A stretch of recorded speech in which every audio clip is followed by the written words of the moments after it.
So hi day, magluto ta karon day ng gulay nga sagulan og noodles. Niya na ako'y upo, kalabasa, sanan talong. Oh, nahayo na lang ning talong gikuhaan. Niya niluto pa man ning gulay hayo. So oo, napod tay carrots. Ato sa hiwaon. Ta.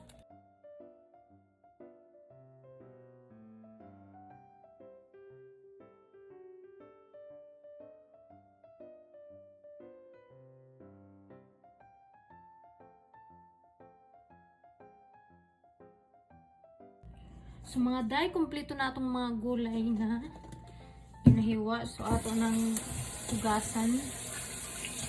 Siyempre atong hiluan. Para nagluto na ako, diretso ra kan. So day, nagpainit ko ng pan. Kung init na, kung enough ng isa init, butangan na nato ng oil.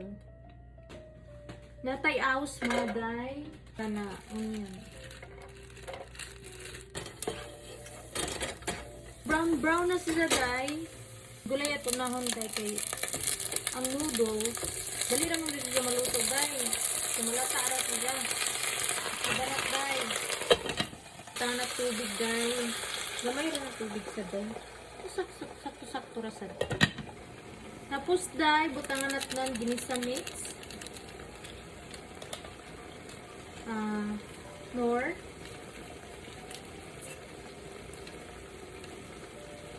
o asin ug tuyo sa day. Day butang na ang noodles day.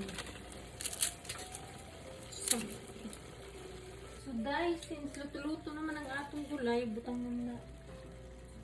na ni natong mga gulay nga dali ra maluto.